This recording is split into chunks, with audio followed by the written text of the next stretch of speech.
Thank you to the chair and ranking member for holding this hearing. Thank you to the witnesses for coming. I never get to go first, so this is really exciting. Look, we hear again and again about the devastating consequences of climate change, and we have never argued in this committee about whether or not we should address the issue and mitigate the worst outcomes. That we surely agree on, but we do sharply disagree on the solutions. And the argument is made often that only renewables can be the solution. So we're told that we should pursue unreliable energy at a higher cost with severe consequences on our physical environment, or else we don't care enough about climate change. Now, the problem here is that many in the climate movement have endorsed radical environmentalism instead of rational environmentalism, endorsed an emotional approach instead of a fact-based, practical approach. For instance, radicals will reject any measure to reduce the time it takes to build carbon-free energy we need, because we need permitting and regulatory reform.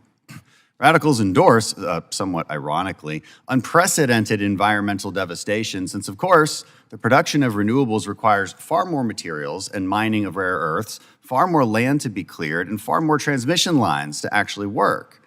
And radicals reject calls to increase the domestic natural gas energy production that will reduce global emissions, because they refuse to acknowledge the fact that more U.S. natural gas on the global market means more foreign coal is displaced, which means emissions are immediately and drastically reduced.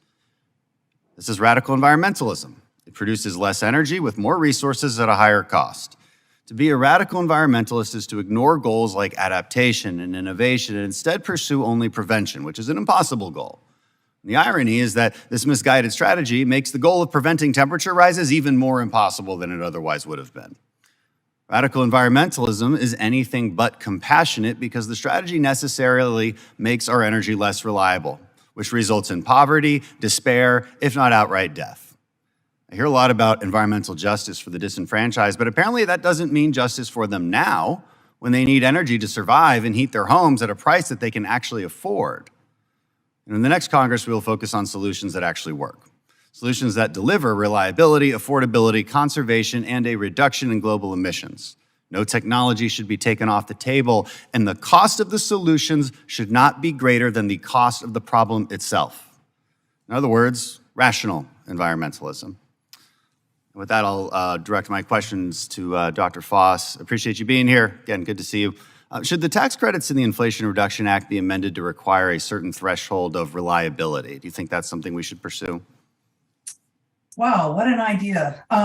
As you well know, Congressman, following our freeze in February 2021 in Texas, where we have an abundance of wind installed capacity and a fair amount of solar now, one of the ideas was to fix a problem that has been around, and it goes directly to your question.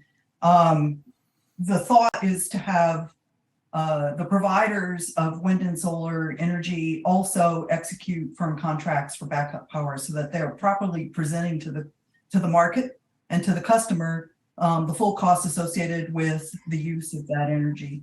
And I think that actually there are probably ways of implementing this in a broader way, whether your idea or something like it, but it's of deep concern to everyone as we look at how these resources interact with grids and the challenges in managing them.